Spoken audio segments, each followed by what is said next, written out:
जय जोहार संगवारियों। आज हम देखबो भारत के जनगणना 2027 के बारे में। जनगणना जे प्रत्येक 10 साल में हो जाते और ये कब से चालू हुई से कब से कंटिन्यू हुई से एकर बारे में आज हम जानबो। साथ ही साथ छत्तीसगढ़ में कब से जनगणना हो चालू हो है, कब स्वगणना चालू हुए, कब से आवास की जनगणना चालू हुई और कब से जनसंख्या गणना चालू हुई, एक बारे में आज हम डिटेल से जानबो। चल आप मन ला ये भी बताऊं कि परीक्षा की दृष्टि से कौन से क्वेश्चन बहुत संभावनाएं हैं। तो चलो शुरुआत करते हैं। आज जनगणना 2027 के बारे में बात करते हैं। जनगणना 2027 के बारे में बात करबो। जनगणना 2027 के बारे में बात करबो। एक साथ साथ एक से पहले जो जनगणना हुई कब से आरंभ हुए एक बारे में बात करते हो। कुछ इतिहास के बारे में बात करेंगे।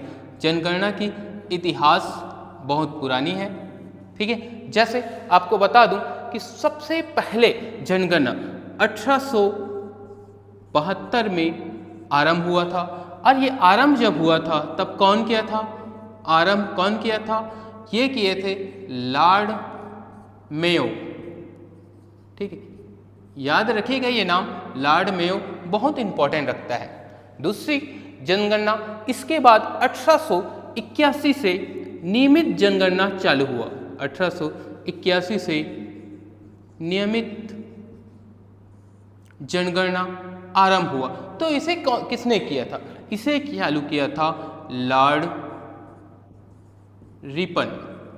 लॉर्ड रिपन ने इसे नियमित रूप से चालू किया गया था ताकि इसके बाद प्रत्येक 10 वर्ष में कंटिन्यू आपका जनगणना चालू हुआ था। इसके बाद कंटिन्यू होना चालू हो गया था। हम मानते हैं कि हमारा भारत देश जब आज़ाद हुआ या कह सकते हैं स्वतंत्र भारत की प्रथम जनगणना कब हुई, तो स्वतंत्र भारत की जनगणना 1951 में स्वतंत्र भारत की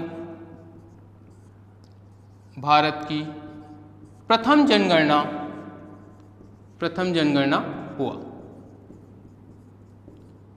ये स्वतंत्र भारत की प्रथम जनगणना है।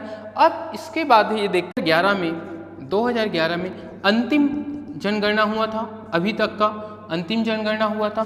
ये जो क्रम की बात करेंगे, अगर हम यहाँ से 1982 की बात करेंगे तो ये जो क्रम रहेगा आपका 15वें क्रम का था।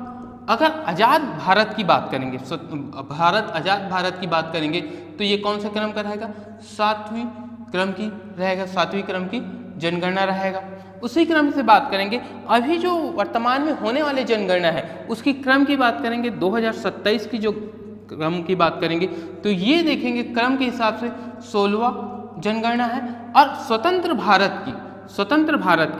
भारत की बात करेंगे तो ये 8वीं जनगणना रहेगी। 8वीं जनगणना रहेगी। चलो अब इसके साथ साथ मैं आपको कुछ और इम्पोर्टेंट फैक्ट बताता हूँ जनगणना की। जैसे आपका कुछ चीज़ें बताता हूँ।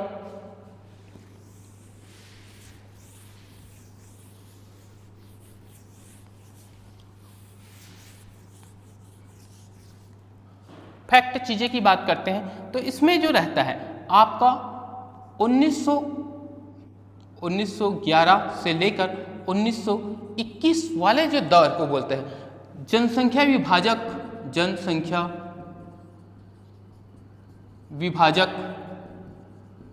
जनगणना के नाम से जाना जाता है। जनसंख्या विभाजक जनगणना के नाम से जाना जाता है। क्यों जाना जाता है? क्योंकि जब 1911 के बाद 1921 में जनगणना हुआ तो इस समय बहुत से जनसंख्या की कमी दर्ज की गई, इसलिए इसे जनसंख्या विभाजक जनगणना के नाम से जाना जाता है। ये एग्जाम में कई बार पूछा भी जा चुका है। इसी क्रम में बात करते हैं अभी जो जाति आधारित जनगणना है, लास्ट टाइम जो जनगणना हुआ था जाति आधारित जनगणना 1921 में जाति आधारित जनगणना हुआ था। जाति आधारित जनगणना हुआ था, ये लास्ट टाइम हुआ था। इस बार फिर से SC ST OBC के जो अन्य जातियों का जनगणना 2027 में किया जाएगा। और 1977 की जनगणना जो रहता है प्रथम आर्थिक जनगणना था। प्रथम आर्थिक जनगणना था। ये आपको इंपॉर्टेंट एग्जाम की दृष्टि से ये तीनों पॉइंट बहुत इंपॉर्टेंट रखता है। अब ले चलता हूँ मैं आपको इसको संवैधानिक प्रावधान की ओर ले चलता हूँ, जिसमें संविधान की प्रावधान क्या कहती है, कौन सा आर्टिकल, कौन सा अनुच्छेद क्या कहती है, इसके बारे में देखते हैं। संवैधानिक प्रावधान की बात करते हैं तो आप देखिए कि संघ सूची का विषय जनगणना जो रहती है वो संघ सूची का विषय होती है, जिसमें इसे 7वीं अनुसूची में शामिल किया गया है। इसे 7वीं अनुसूची में शामिल किया गया है। बात करते हैं अनुच्छेद 82 की बात करते हैं। प्रत्येक जनगणना के बाद सीटों का पुनर्समायोजन किया जाता है। अनुच्छेद 82 में क्या बोला जाता है? प्रत्येक जनगणना के बाद सीटों का पुनर्संयोजन किया जाएगा। अनुच्छेद 246 बोलता है जनसंख्या गणना का नियंत्रित करने की बारे में बात करता है अनुच्छेद। फिर बात करते हैं जनगणना अधिनियम। तो जनगणना किस अधिनियम के तहत हो रही? तो 1948 के तहत हो रही है। फिर बात करते हैं जनगणना नियम की बात करते हैं तो जनगणना के लिए नियम बनाया है 1990 में बनाया गया है।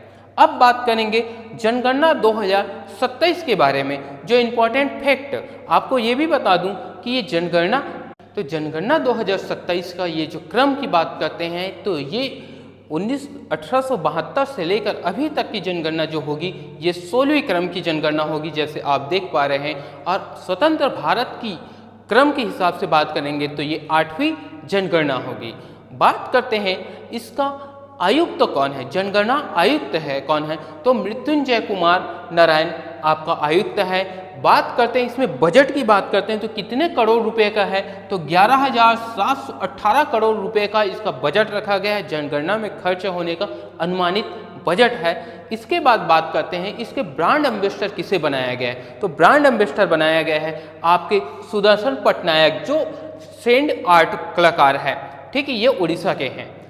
बात करते हैं इसमें नारे की बात करते हैं तो इसका संचालन की बात करते हैं। संचालन संस्था है रजिस्ट्रार जनरल एवं जनगणना आयुक्त कार्यालय। ये गृह मंत्रालय भारत सरकार के तहत होती है। ये जनगणना गृह मंत्रालय के तहत ही जनगणना की जाती है। बात करते हैं इसमें नारे की बात करते हैं तो नारा दिया है जन भागीदारी से जन कल्याण। जन भागीदारी से जन कल्याण इसका नारा है। ये पूछने की संभावना बहुत ज़्यादा रहेगी। फिर बात करते हैं शुभंकर की बात करते हैं तो 2 शुभंकर लिया गया है इसमें, प्रगति और विकास। प्रगति मतलब महिला प्रगणक जो सर्वे करने जाएगी महिलाएं, उसको लिए प्रगति की बात किया है। जो पुरुष प्रगणक जो जनगणना करने जाएंगे उसे विकास की बात करें। प्रगति और विकास की बात किया गया है। इसमें बात करते हैं इसमें भाषाओं की बात करेंगे तो आगे भाषाओं की बात करेंगे तो 16 भाषाओं में आपका जनगणना होना है। चरण की बात करते हैं तो इसका 2 चरणों में इसका जनगणना होता है। प्रथम चरण में जो होगा मकान सूचीकरण होगा या आवास की जनगणना, दोनों की इसमें संपत्ति वगैरह के भी कैलकुलेशन किया जाएगा। ये कब से होगा? 1 अप्रैल 2026 से 30 सितंबर 2026 तक ये प्रथम चरण की जनगणना को कंप्लीट कर लेना है। उसके बाद चरण दूसरी आएगा वो फरवरी 2027 में चालू होगा, जिसमें जनसंख्या का जनगणना होना है। जनसंख्या का जनगणना होना है। लेकिन बर्फीले क्षेत्र में जैसे जम्मू कश्मीर है, हिमाचल प्रदेश है, उत्तराखंड है, यहाँ जनगणना जो चालू हो जाएगा आपको दूसरे चरण की जनगणना 10 अक्टूबर 2026 से ये जनगणना चालू हो जाएगी।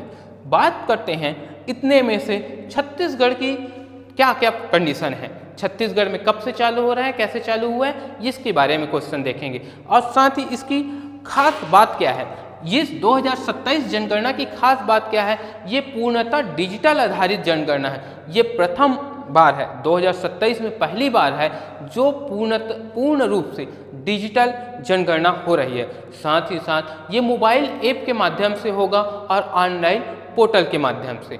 जैसे आप देखेंगे कि इसका प्रथम जो चुनाव हुआ था, प्रथम चरण में हुआ था, स्वगणना की सुविधा प्रदान की गई थी। स्वगणना की सुविधा प्रदान की गई थी।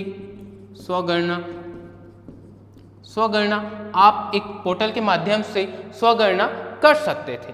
वही चीज़ें छत्तीसगढ़ में स्वगणना कब से चालू की, छत्तीसगढ़ पर्सपेक्टिव से देखते हैं। छत्तीसगढ़ के हिसाब से आपकी जो स्वगणना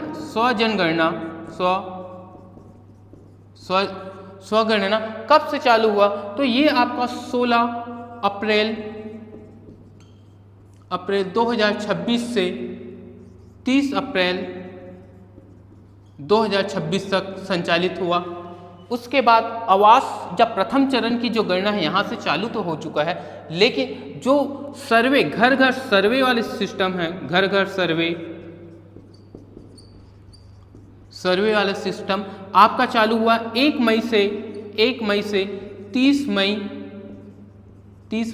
2026 तक संपन्न किया गया है। तो ये प्रथम चरण की जनगणना छत्तीसगढ़ में यहाँ से हुआ है। यहाँ से क्वेश्चन बनने की संभावना बहुत चांसेस है। फिर बात करते हैं इसमें दूसरे चरण की जनगणना जो कब से होना है, तो फरवरी 2027 से आपके दूसरे चरण 2 की जनगणना होना है, जिसमें जनसंख्या की गणना किया जाएगा। तो आप देख रहे हैं कि जनगणना के जो संभावित प्रश्न है इसके बारे में आपको अपडेट कर दिया गया है। आने वाले समय में जो भी एग्जाम होगा इससे बहुत सारे क्वेश्चन बनने की संभावना है। जब जनगणना 2027 पूर्ण रूप से कंप्लीट हो जाएगा तो बहुत से क्वेश्चन आएंगे। वर्तमान में अभी तक जितने आए हैं वो तो आने की संभावना है। कोशिश कीजिए कि इसे पढ़ लीजिए ताकि आने वाले समय में डाटा आपको कम हो। जय जोहार, धन्यवाद।